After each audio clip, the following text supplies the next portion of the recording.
told others that I was a good boy. No, you just surprised me. I thought it might be heaven talking to me. How can heaven talk to you? It's in the sky. By dreams, or maybe by way of your mouth. By Buddha, too?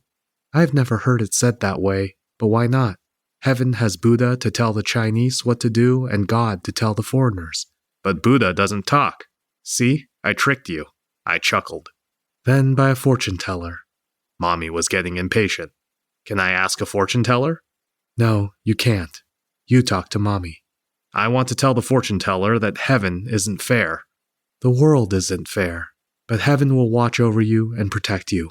I want it to protect you too, Mommy. Mommy smiled. Yes, it has also given me a good boy who needs a good night's sleep. Fortunately, no more little girls or little boys passed through the funeral home that I was aware of, but the sounds of screeching trumpets and popping firecrackers remained throughout my elementary school days. Mommy was right. Heaven must have been watching over me, for I had another sister, 4 in all, and no brother.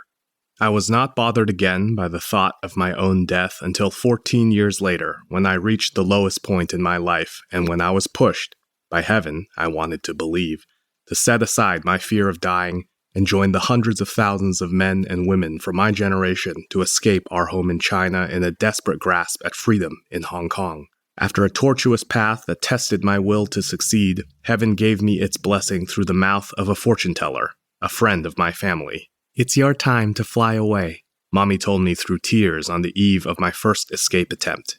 Heaven will bless you. Heaven did bless me by keeping me alive, but it didn't bless me with success. It took me 2 years of struggle and 2 failures. All the while, I wondered why heaven had closed its eyes to me.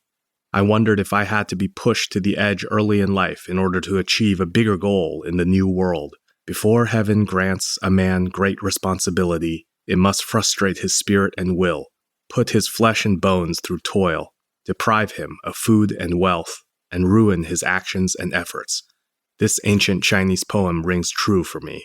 For several decades, my American friends have encouraged me to write a book recounting my story of growing up in China and my multiple attempts to flee the Maoist regime. I hesitated. I am not trained as a writer. I am a scientist, trained in medicine. So I waited, believing that some other freedom swimmers would tell a story that mirrored mine. More than 40 years have passed, and I am still waiting.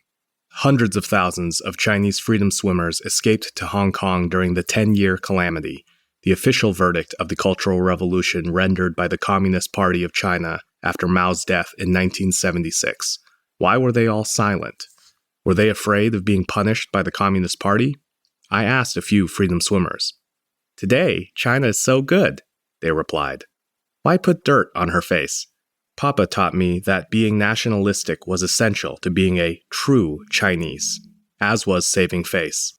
Papa buried his painful past and loved and defended China until his last breath. But in my heart, I am an American who believes in the grand ideal of life, liberty, and the pursuit of happiness. I do not value blind love for China simply because I was born in China. Many freedom swimmers who dreamed of a decent life, the same dream as mine, died on their journey. One of them was a dear friend. He was with me in our first failed attempt at escape. During his second attempt, he died in the sea. Does his life mean nothing? Should he be forgotten? My heart keeps telling me no. 10 years ago, I woke up in the middle of the night with the thought, what if some molecules that once belonged to him are still floating in the sea? Should I try to touch at least one of them, to let him know I still remember him?